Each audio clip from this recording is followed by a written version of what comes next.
మంచిది. ప్రియమైన రక్షణ మార్గము ఛానల్ని వీక్షిస్తున్న దేవుని పిల్లలైన మీ అందరికీ కూడా మరొక్కసారి మీ ముందుగా ఇటు విధముగా కూర్చోవటానికి, దేవుని మాటలు మీకు వినిపించటానికి మన తండ్రి అయిన దేవాతి దేవుడు అనుగ్రహించిన ఈ గొప్ప తరుణాన్ని బట్టి ప్రభువైన యేసుక్రీస్తు నామమున పేరిట కృతజ్ఞతాస్తుతులు చెల్లించుకుంటూ, మరి ఎవరైతే సిద్ధపడి మీ సమయాన్ని వెచ్చించి ఆత్మీయ క్షేమాభివృద్ధిని పొందుటకు ఎవరైతే సిద్ధపడి ఉన్నారో మీ అందరికీ కూడా మన ప్రభువైన యేసుక్రీస్తు నామమున పేరిట శుభములు, వందనాలు తెలియజేస్తున్నాను. ప్రియమైన దేవుని సంగమా, చిన్న ప్రార్థన చేసుకుని ఈనాటి అంశాన్ని మనము ధ్యానం చేద్దాం.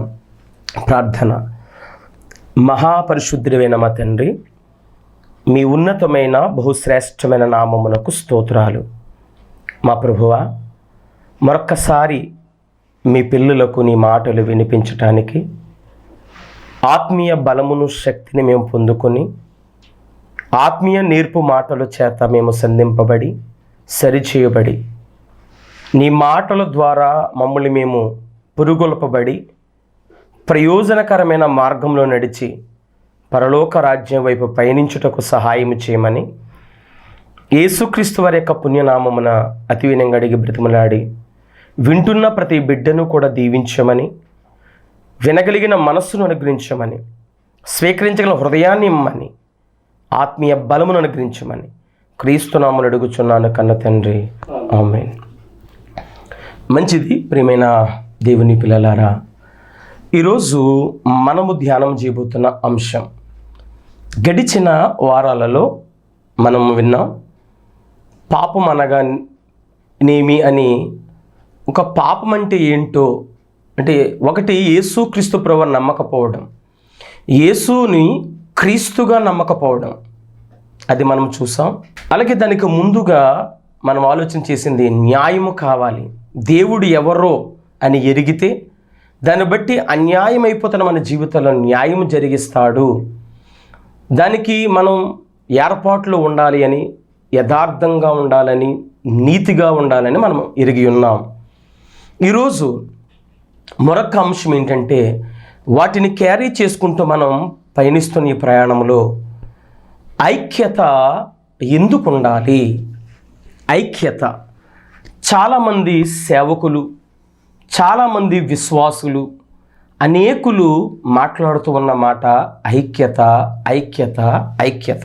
ప్రియమైన దేవుని పిల్లలారా, దేవుని వాక్యము అనేది ఎప్పుడు కూడా వింటున్నప్పుడు ఇది నా కొరకే అని వినాలి, ఇది నాకే అనుకోవాలి. దేవుడు నాతోనే మాట్లాడుతున్నాడు అన్న ఆలోచనతో మనము వింటే నిజంగా మనకి చాలా మంచి విషయాలతో దేవుడు మాట్లాడతాడు, గొప్పగా మాట్లాడతాడు. ఆ మాటలు మన హృదయంలోనికి చేర్చుకున్నప్పుడు మన జీవితంలో కనీ విని ఎరుగని అద్భుత కార్యాలు దేవుడు చేస్తాడు. ప్రియులారా, ఆలోచన చేద్దాం. ఐక్యత, దీని గురించి అసలు మనుషుల ఆలోచన కాదండి, ఇది దేవుని ఆలోచన. మనిషి మస్తిష్కంలో పుట్టినది కాదు, ఇది దేవుని ఆలోచనలో, దేవుని తలంపులో ఉన్నది ఐక్యత అన్నది. దానివల్ల ప్రయోజనం, దానివల్ల మేలు అన్నీ చాలామందికి మాట్లాడుతూ ఉంటాం. ఆ వచనాలన్నీ తెలుసు, ఆ కీర్తనలు కూడా మనకు తెలుసు. అయితే అందులో ఉన్న సారాన్ని ఈరోజు కొన్ని సంగతులు సమయానుకూలంగా ఆలోచన చేద్దాం. వాక్యం వినడం ఒక వరం, వాక్యం చెప్పటం ఒక వరం. ఇద్దరము కూడా, వాక్యం వినేవారైన మీరు, వాక్యం చెప్పే నేనైనా సరే, ఇద్దరము కూడా ఏకీభావముతో కూర్చుంటే ప్రతి మాట మన హృదయములోకి చేరుతుంది. అది సిద్ధపాటు కలిగిన మనస్సు తప్పకుండా ఉండాలి. వినాలన్న ఆలోచన, ఆశ, తృష్ణ ఉండాలి. అప్పుడు దేవుడు నేరుగా మనతో మాట్లాడతాడు. ప్రియులారా, అయితే మీకు ఒక చిన్న ఒక సూచన ఇస్తాను, జాగ్రత్తగా ఆలకించండి. ఎప్పుడు కూడా వాక్యం వింటున్నప్పుడు 7 పనులు చేయాలి. ఏంటి అంటే, మొదటిగా మీ యొక్క కుడి చేతిలో పెన్ను పుస్తకం ఉండాలి, ఎడమ చేతితో బైబిల్ ఉండాలి. చెబుతున్నది రాయాలి, చెబుతున్న రెఫరెన్స్ని తీయాలి. అదేవిధంగా కన్ను చూడాలి, చెవి వినాలి. అదే విధముగా ప్రియులారా నోరు మాట్లాడాలి. అంటే అడిగిన దానికి చెప్పాలి, తర్వాత చదవాలి. అదే విధముగా మనస్సు, మన మెదడు ఆలోచన చేయాలి, హృదయములో పదిలపరుచుకోవాలి. ఈ 7 పనులు చేయాలి తప్పకుండా. చేసినప్పుడే మన జీవితాల్లో ఆత్మీయ మేలులు, ఇహమందు మేలులు కూడా మనం పొందుకోగలం. ఎప్పుడు దేవుని మాటల పట్ల నిర్లక్ష్యం ఎప్పుడూ ఉండకూడదు. అది చాలా నష్టపోతాం. ఏదో వింటున్నాం, ఏదో చూస్తున్నాం అన్నట్టు చూడకూడదు. ఎవరు చెప్పినా వినే మనస్సు చాలా ఇంపార్టెంట్ అండి. రైట్ ప్రియులారా, ఈరోజు ఆ సంగతిని బట్టి మనము ఆలోచన చేసేది ఐక్యత ఏంటి? ముందుగా ఇది దేవుని ఆలోచన. ఆయన ఆలోచన ఏంటో ఒకసారి చూద్దాం. ఎఫెసీయులకు రాసిన పత్రిక, ఎఫెసీయులకు అపోస్తలుడైన పౌలు మహాభక్తుడు ఆయన రాస్తున్నారు ఇలాగా. 3వ అధ్యాయము 14వ వచనం నుంచి 21వ వచనం వరకు మీరు రాసుకోండి. 21వ వచనం వరకు, 14వ వచనం నుంచి 21వ వచనం వరకు తర్వాత చదవండి. ఇందులో 3 విషయాలు చెబుతాడు ఆయన దేవుడు. ఏంటి? ఆత్మీయ శక్తి అంటాడు, దైవికమైన ప్రేమ అంటాడు ఆయన, అలాగే మనం పొందుకోవలసిన మహిమ అంటాడు ఆయన. ఇందులో మనం చదువుకున్న మొదటి మాట ఏంటంటే, ఈ హేతువు చేత పరలోకమందును భూమి మీదను ఉన్న ప్రతి కుటుంబము ఏ తండ్రిని బట్టి కుటుంబం అని పిలువబడుచున్నదో ఆ తండ్రి ఎదుట పౌలనబడిన నేను మోకాళ్ళుని. అంటే ఇక్కడ మనం అర్థం చేసుకున్న సంగతి ఏంటంటే, పరలోకంలో ఒక కుటుంబం ఉంది, భూమి మీద కూడా అనేక కుటుంబాలు ఉన్నాయి. కుటుంబం అనగానే యజమానుడు, యజమానురాలు, పిల్లలు ఒక కుటుంబంగా పిలువబడుతున్నాం. పరలోకములో తండ్రి, తన కుమారుడు, పరిశుద్ధాత్మ, వీళ్ళందరూ ఒక కుటుంబంగా ఉన్నారు. అలాగే భూమి మీద ఉన్న మనము కూడా కుటుంబాలుగా ఉన్నాం. అయితే దేవుని యొక్క ఆశ, దేవుని యొక్క తపన ఏంటంటే, పరలోకములో ఎలాగైతే ఐక్యత కలిగి, ఒకే నిర్ణయం కలిగి, ఒకే మాట, ఒకే తాత్పర్యం, ఒకే భావం కలిగి ఎలా ఉన్నామో, కుటుంబాలలో కూడా అదే భావం కలిగి ఉండాలి. ఉన్నప్పుడు దేవుని ప్రేమ యొక్క లోతెంతో, ఎత్తెంతో, దాని వెడల్పెంతో, పొడవెంతో తెలుస్తుంది. అప్పుడు ఆత్మీయ శక్తి పొందుకుంటాం, దేవుని మహిమను పొందుకుంటామని పౌలు గారు మాట్లాడుతున్నాడు ఇక్కడ. అయితే ప్రియులారా, దేవుని ఆశ ఇది. కుటుంబాలన్నీ ఎలా ఉండాలనుకున్నాడంటే ఐక్యత కలిగి ఉండాలి అనుకున్నాడండి. ఐక్యత కలిగి ఉండాలి అని దేవుడు ఒక వివాహ బంధాన్ని ఏర్పాటు చేశాడండి. దేవుని సంకల్పం అదండి, మామూలు మాట కాదండి. అసలు దేవుని ఉద్దేశాలు, దేవుని ఆలోచనలు అన్నీ నెరవేరాలి అంటే ఆయన సంకల్పమైన ప్లాన్ ఏంటంటే, చూడండి, ఆదికాండము 2వ అధ్యాయం 18వ వచనం. మరియు దేవుడైన యెహోవా నరుడు ఒంటరిగా నుండుట మంచిది కాదు, వానికి సాటి అయిన సహాయమును వాని కొరకు చేదుననుకొనెను. ఎవరికి మంచిది కాదు? ఒంటరిగుండా తొంటరోడైపోతాడా? అక్కడ అది కదా మీనింగ్. చాలామంది అలా చెప్పారు. దేవుని సంకల్పము, ఉద్దేశం, ఆయన ఆలోచన నెరవేరాలంటే ఆయనకి ఒక ఐక్యత కలిగిన వారుగా, సహవాసము కలిగిన వారుగా కావాలి అని దేవుడు పురుషుడిగా ఆదాముని, స్త్రీగా అవ్వమ్మ గారిని, వారికి పిల్లల్ని ఇచ్చి ఆయన సంకల్పం నెరవేర్చుకోవటానికి, ఆయనకి మంచిది జరగటానికి ఆయన సంకల్పించుకున్న ఆలోచన, ఉద్దేశం ప్రియులారా. అలాగ ఉండాలని ఆయన ఎంచిన విధానం చూడండి ఎలాగుంటుందో. ఆయన ఆశ ఎఫెసీ రాసిన పత్రికలో చూసాం. అదే పౌలు గారు మాట్లాడిన మాట ఎక్కడిదో కాదు, ఆదికాండంలో ఉన్నది మాటే మాట్లాడుతున్నాడు ఆయన కూడా. దానికి కొద్దిగా ఎక్స్పోజ్ చేసి మాట్లాడుతున్నాడు ఆయన. ఇంకో మాట చూడండి, హెబ్రీలతో మాట్లాడుతారు ఇదే పౌలు గారు. హెబ్రీలకు రాసిన పత్రిక 13వ అధ్యాయము 4వ వచనం. వివాహము అన్ని విషయములు ఘనమైనది, అన్ని దేవుని యొక్క సంకల్పములో ఎన్నైతే ఉన్నాయో అన్ని విషయములు ఘనమైనది. ఇది ఆయన ఎంచిన విధానం. ఆయన ఆశ, ఆయన సంకల్పం ఏంటి? ఆయన ఆశ అంటే కుటుంబాలన్నీ కూడా ఐక్యత కలిగి ఉండాలి. మన కుటుంబాల్లో బంధాలు ఉంటాయి, అటు శారీరక బంధాలు ఉంటాయి, 2 ఆత్మీయ బంధాలు కూడా ఉంటాయి. ఈ బంధాలు అన్నీ కలిసి ఐక్యత కలిగి ఉండాలని ఇష్టపడ్డాడు దేవుడు. ఇదే పౌలు గారు హెబ్రీలతో మాట్లాడాడు ఆయన, అది ఎఫెసీయులతో మాట్లాడాడు ఆయన. అదే మాట రోమీలతో కూడా ఏం మాట్లాడుతారో చూద్దాం. రోమపత్రికలు కూడా 6వ అధ్యాయము రోమీలకు రాసిన పత్రిక. మీరు చక్కగా రిఫరెన్స్లు చూడండి, రుజువులు కావాలా మనకి. రోమీలకు రాసిన పత్రిక 6వ అధ్యాయము. సమయము లేక ఎక్కువ విశ్లేషణ చేయలేకపోతున్నాను, కానీ ఉన్న దాంట్లో మీకు వావరు ఇచ్చుకుంటూ వెళుతున్నాను. దయచేసి గమనించండి ప్రియులారా. 6వ అధ్యాయము 5వ వచనం చూడండి. మరియు ఆయన మరణము యొక్క సాదృశ్యమందు ఆయనతో ఐక్యము గలవారమైన ఎడల, ఆయన పునరుద్ధానం యొక్క సాదృశ్యమందును ఆయనతో ఐక్యము గలవారమైన యుందుము. దేవుడు చూడండి, ఐక్యత ఎందుకు ఉండాలి మీ కుటుంబాలు అంటే, మనం ఇక్కడ ఐక్యతగా ఉంటే దేవునితో ఐక్యత కలిగి ఉండగలం. దేవునితో ఐక్యత కలిగి ఉంటే నీకు మంచిది, నాకు మంచిది, దేవునికి మంచిది.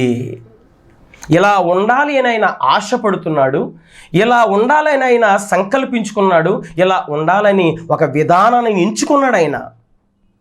మనమందరం ఒకే కుటుంబం, ఎప్పుడూ కలిసే ఉండాలని కోరుకున్నాడండి అనే తపన దేవునిది.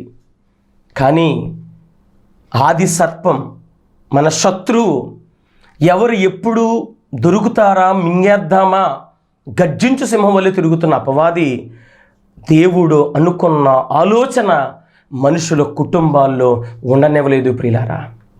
ఐక్యత ఉండనివ్వలేదండి. ఒక వ్యక్తులుగా ఐక్యత ఉండాలి, ఒక కుటుంబములో ఐక్యత ఉండాలి, ఒక సంఘములో ఐక్యత ఉండాలి, సమాజంలో ఐక్యత ఉండాలి. ఇలాంటివి దేవుడు కోరుకున్న ఈ ఆశని అడ్డి ఆశలుగా అపవాది మనుషుల్ని ఆయుధాలుగా చేసుకుని ఐక్యతని పోగొట్టి ఈరోజు లోకములో మనం చూస్తే 100 కుటుంబాలు ఉంటే 95 కుటుంబాల్లో ఎవరి కుటుంబాలు కూడా నెమ్మది లేదు. ఎందుకంటే ఐక్యత లోపించింది. ఈ ఐక్యత చాలా బలమైనది ప్రియులారా. ఈరోజు మీ దగ్గర ఎందుకు మాట్లాడుతుంది తెలుసా? ఈ ఐక్యతను నీవు నేను నిలుపుకోవాలి, కాపాడుకోవాలి, భద్రపరుచుకోవాలి. ఈ ఐక్యతను ప్రియులారా, ఐక్యత చాలా బలమైనదండి, చాలా బలమైన యూనిటీ. లోకములో చాలా యూనిటీలు చూస్తాం, చాలా ఐక్యతల సభలు చూస్తాం మనం. ఒక కంపెనీలో ఐక్యతలు ఉంటాయి, లేదా ఒక ఆఫీసులో ఒక యూనిటీస్ ఉంటాయి, ఒక కార్మిక సంఘాలు ఉంటాయి. ఇలాగ సమాజంలో చాలా సంఘాలు ఉన్నాయి, చాలా యూనిటీలు ఉన్నాయి. కానీ అపవాది అన్నిటిలో యూనిటీలు ఉంచాడు, కానీ దైవ కుటుంబాలలోనూ దైవ సంఘములోనూ యూనిటీ ఉండనివ్వలేదండి. లోకమును అన్నిట్లో ఉంచాడు. ఎందుకంటే వాళ్ళు పోరాడేది లోకముతో, వాళ్ళకున్న డిమాండ్స్, వాళ్ళకున్న కొన్ని అవసరత తీర్చుకోవటానికి వాళ్ళు డిమాండ్స్ కొరకు ఐక్యత కలిగి ఉంటారు. వాళ్ళు లోకముతో పోరాడతారు, మనము అపవాదితో పోరాడుతున్నాం. వాడు మనలో ఐక్యత ఉండనివ్వడండి. ఆ ఐక్యత లేకపోవటం వల్లే ఎవరి నిర్ణయాలు వారివే, ఎవరి ఇష్టాలు వారివే. దేవుడు కోరుకున్న ఆశను పాడు చేస్తున్నాడు ప్రియుల అపవాదికి. మనము దాసోహనమైపోయి. ఎందుకో తెలుసు దేవుడు ఎందుకు కోరుకున్నా తెలుసా? కుటుంబం బాగుంటే సంఘం బాగుంటుంది, సంఘము బాగుంటే సమాజం బాగుంటుంది, సమాజం బాగుంటే దేవుడు బాగుంటాడు, దేవుడు బాగుంటే ప్రజలు బాగుంటారు, ప్రజలు బాగుంటే ఈ లోకమంతా బాగుంటుందని ముల్లోకాలని అదిమిపట్టి పరిపాలిస్తున్న దేవాతి దేవుడు ఆశపడుతున్నాడు ప్రియులారా. కుటుంబాన్ని జాగ్రత్త పరుచుకోవాలి. ఒకవేళ ఏమన్నా చిన్న లోపాలు ఉంటే సరి చేసుకోవాలి, లేదా నాశనం అయిపోతాయి మన కుటుంబాలు. ఎవరి నిర్ణయాలు ఉండకూడదండి. ఇంటిలో యజమానుడికి తెలియకుండా నువ్వు గుండి సూది కొనటం కూడా వీల్లేదండి. నీ నిర్ణయం ఒక భార్యకి చెప్పకుండా భర్త అయినా, భర్తకి చెప్పకుండా భార్య అయినా, అందరి పట్ల కూడా చాలా ఐక్యత కలిగి ఉండాలి. ఎవరి నిర్ణయాలు ఉండకూడదండి. తప్పు ప్రియులారా. మీ అందరికీ తెలుసు, సంసోను గారి కుటుంబం, మనోహ తన భార్య, దేవదూత వచ్చి ఇలా చెప్పాడు, అమ్మా నీకు కొడుకు పుట్టబోతున్నాడు అని చెప్పాడు. ఆ సంగతి వెంటనే వెళ్ళి భర్తకు చెప్పిందండి. ఏమీ దాయకుండా చెప్పిందండి భర్తకు. ఒక్కడు కూడా దాయలేదండి. ఎప్పుడు దాచుకోకండి ప్రియులారా, తెలియకుండా ఏది చేయకండి. దెబ్బతింటున్న కుటుంబాలు అందుకే ఈరోజు ఎక్కడ మూలముందో, ఎక్కడ తప్పు జరుగుతుందో అక్కడ మనం ఆలోచన చేయాలి ప్రియమైన దేవుని సంగమా. ఇక ఉద్యోగస్తులైతే మరీ దారుణం. నీది నీదే, నాది నాదే అనకూడదండి ఎప్పుడు కూడా. ఎందుకంటే ఒక స్త్రీకి వివాహం అయిన తర్వాత తన సొంతిల్లు ఏదో తెలుసా? తను వచ్చిన అత్తగారి ఇల్లే సొంతిల్లు. పుట్టినిల్లు సొంతిల్లు కాదండి, అది మీ అమ్మగారి ఇల్లు. మీ అమ్మగారికి సొంతిల్లు అది. నీ సొంతిల్లు ఇప్పుడు నువ్వు వచ్చిన అత్తగారి ఇల్లు. దీని మీద ఎక్కువ మమకారం ఉండాలి, దీన్ని నిలుపుకోవాలి. ఈ కుటుంబం బాగుంటేనే నువ్వు బాగుంటావు. ఏ కాడికి అస్తమాట అమ్మగారింటికి వెళ్ళడానికి ట్రై చేయకండి, అన్యదా భావించకండి, తప్పుగా అర్థం చేసుకోకండి. అర్థం చేసుకుని ఆలోచన చేయండి. విషయం తేటతెల్లమవుతుంది పిల్లారా. ఆవేశపడకూడదు. పిల్లల ముఖం చూసైనా ఐక్యతను కాపాడుకుంటూ జాగ్రత్త కలిగి ప్రయాణం చేయాలి. భర్త దుర్మార్గుడే, భార్య దుర్మార్గురాలే, కానీ పిల్లల ముఖం చూసైనా మనం పయనించాలి ఆనందముతో. దేవుని దగ్గర పెట్టాలి ప్రియులారా. ఎక్కడ జరుగుతుందో లోపాన్ని ఆలోచన చేయాలి. డబ్బును బట్టి ఐక్యత పోతుందండి. ఏ బంధమైనా తెగిపోద్దండి డబ్బును బట్టి. ఒకే తల్లికి పుట్టిన పిల్లలు మాట్లాడుకోపోవటం ఏంటండి? ఇది ఎంత దరిద్ర కొట్టే జీవితాలండి ఇవి. ఒకే కడుపును పుట్టిన పిల్లలు మాట్లాడుకోపోవటం ఏంటండి? మీ అందరికీ తెలుసు, షూనేమి పట్టణస్తురాళ్ళు, గనురాలంట ఆమె. ఆ పట్టణమే గనురాలగించిందంట ఆమెను. ఆమె పొడిచావిడి, భర్త ముసలివాడు. అయినా భర్తకి చెప్పకుండా ఒక్కటొక్కడే ఏం చేయలేదండి. మనం ఒక వ్యక్తిని భర్తగా ఎప్పుడైతే మనం చేసుకున్నామో, ఒక వ్యక్తిని ఎప్పుడైతే మన జీవితంలోకి భర్తగా తెచ్చుకున్నామో, భార్యగా తెచ్చుకున్నామో, వారికి ప్రతి ఒక్కటి తెలియాలండి. ఒక్క అడుగు వేస్తున్నా, ఈ అడుగు ఎక్కడికి వేస్తున్నానని చెప్పి వెయ్యమంటారా వద్దా, వెళ్ళమంటారా వద్దా అని యజమానుడికి నువ్వు నిజంగా అలా బ్రతకాలండి. ఎందుకో తెలిసి చెప్తున్నా తెలుసా? కొరింథీ రాసిన పత్రికలో రాస్తాడు, భర్త నీకు దేవుడై ఉన్నాడంట. అమ్మ బాబోయ్, దేవుడిగా నియమించాడంట. భర్త కొరకే భార్య అంటాడండి. నువ్వు వినాలి, అడుగు వేసిన చెప్పాలి. ఒకరు మన జీవితంలోకి వచ్చారంటే వచ్చిన దగ్గర నుంచి మన బ్రతుకు ఆయనకు అంకితం. ఐక్యత ఏంటో తెలుసా ప్రియులారా? ఐక్యత అంటే ఒకరికి ఒకరు సహాయము చేసుకోవటం, సాటి అయిన సహకారం. అదే చెప్పాడు ఆదికాండంలో. ఆలోచన చేయండి. ఎప్పుడైతే మీరు దేవుడు చెప్పిన నడిస్తే, ఈ బంధంలో నువ్వు ఎప్పుడైతే నిలబడతావో నీ బంధం బలపడుతుంది. మరణం వచ్చేంత వరకు కూడా ఆ బంధం ఎప్పటికీ కూడా చులకన కాదు, ఎప్పుడు వీక్ కాదు, అది తెగదండి. ఆలోచన చేయండి. కలుపుకోవటం చూడండి, తెంపుకోవటం కాదు. అదే చెబుతున్నాడు. ఐక్యత అంటే అర్థం ఒకరికి ఒకరు సహాయం చేసుకునేవారని అర్థం. ఒకరికొకరు సహాయం ఎప్పుడు వస్తుంది? గలతీలకు రాసిన పత్రిక చూడండి ఒకసారి. గలతీలకు రాసిన పత్రిక 6వ అధ్యాయము 1 నుంచి 2 వచనాలు చూద్దాం. సహోదరులారా, ఒకడు ఏ తప్పిదములోనైనను చిక్కుకొనిన ఎడలా, ఒకడు దేవుని పిల్లారా, ఓ సంగమా బాగా వినండి. ఇక్కడ మనకు అల్టిమేట్ రిజల్ట్ అర్థం కావట్లేదు. ఐక్యత లేకపోతే ఏమవుతుంది? నాకు నేనే పరలోకం వెళ్ళిపోతాను అనుకుంటున్నావు, లేదు, ఎల్లవసల. ఐక్యత లోపించిన మరుక్షణం మన జీవిత నాశనానికి వెళ్ళిపోతాయి.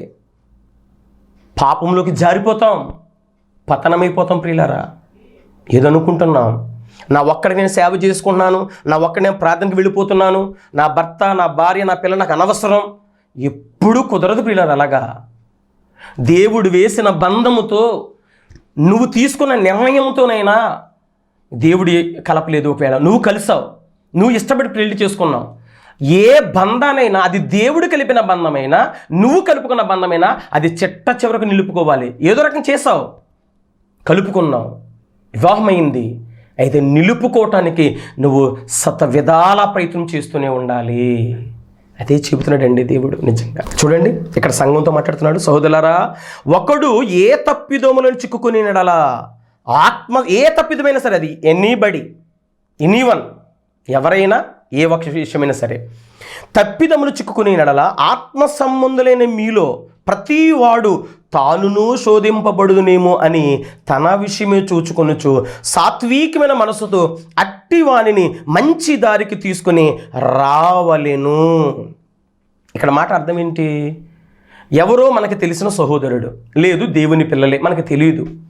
ఎక్కడో ఎవరో ఏదో విశ్వాసి, ఎక్కడో ఏదో సేవ చేస్తున్న సేవకుడు, ఏదో ఒక అపవాది వాడు కుట్రలో బలహీనపడిన క్షణాల్లో ఏదో ఒక తప్పుదం చిక్కుంటే నువ్వు వీడియోలు తీసి ఫేస్బుక్లో పెట్టి అని అన్పాపులర్ చేయటం కాదు. ఏదో ఎక్కడో తప్పు చెప్పాడు వాక్యం, దాన్ని పట్టుకుని ఎస్టాబ్లిష్ చేయటం కాదు. ఆలోచన చేయండి. తప్పు చేశాడా, ఆ తప్పుని సరిదిద్ది సరియైన మార్గం తీసుకురా. ఎందుకు తెలుసా? నువ్వెందుకు తీసుకురావాలో తెలుసా?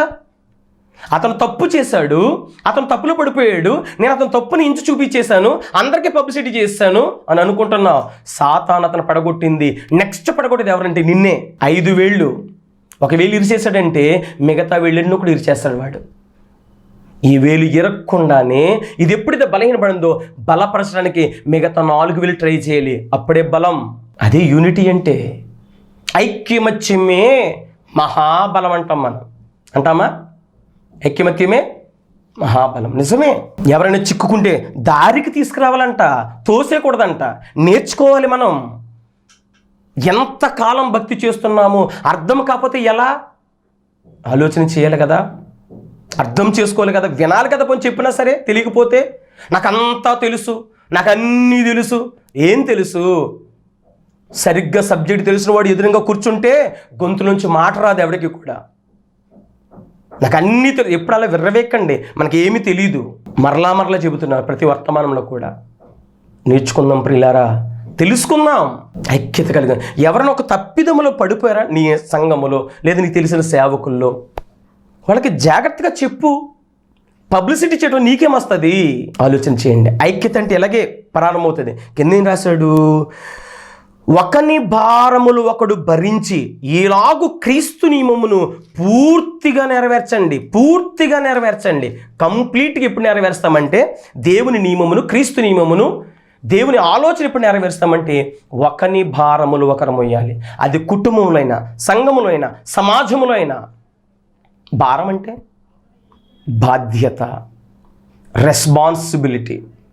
చాలామంది అనుకుంటారు నాకు ప్రేమ ఉంది నా కుటుంబంలో చాలు బతికేయవచ్చు, నమ్మకం ఉంది బ్రతికేయవచ్చు కళ్ళు మూసుకుని, డబ్బుంది ఇంకా హ్యాపీగా బ్రతికేయవచ్చు అనుకుంటున్నాం. అస్సలు బ్రతకలేవు.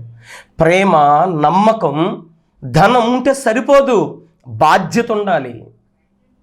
భర్త పట్ల భార్యకు బాధ్యత ఉండాలి, భార్య పట్ల భర్తకు బాధ్యత ఉండాలి, పిల్లల పట్ల తల్లిదండ్రులకు బాధ్యత ఉండాలి, సంఘం పట్ల సేవకుడికి బాధ్యత ఉండాలి, సేవకుడికి విశ్వాసంలో బాధ్యత ఉండాలి, సమాజం పట్ల సంఘానికి బాధ్యత ఉండాలి. దేవుడు ఏ బాధ్యతతో మన పట్ల ప్రవర్తిస్తున్నాడో మనము కూడా అదే ప్రవర్తన ఎదుటివారి పట్ల బాధ్యతగా ఫీల్ అవ్వాలి, ప్రవర్తించాలి, నడవాలి.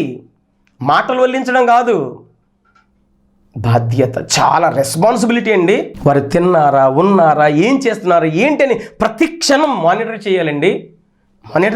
వాళ్ళని.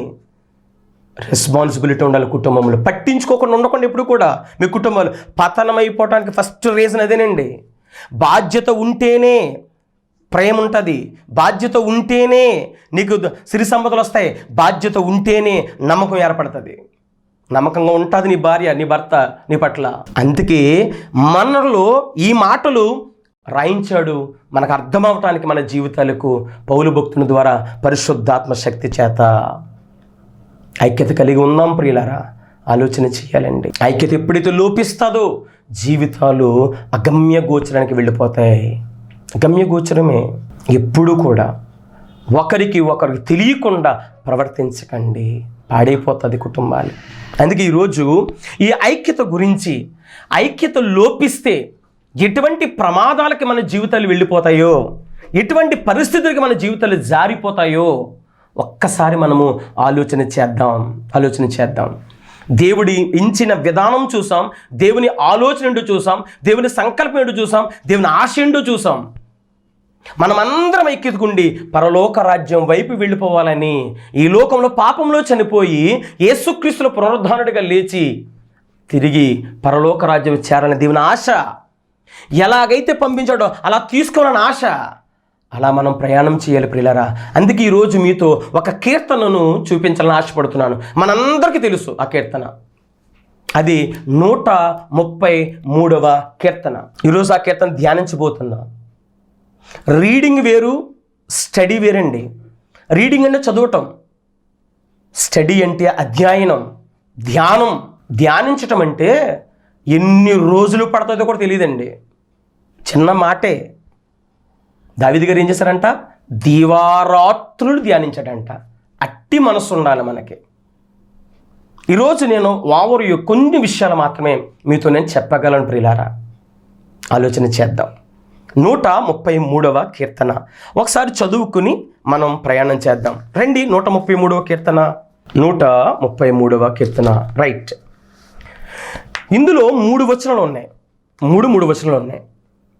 పైన యాత్ర కీర్తన అని ఉంది, పక్కనే దావీదుది అని ఉందండి. చాలా ఇంపార్టెంట్. యాత్ర అంటే ప్రయాణము.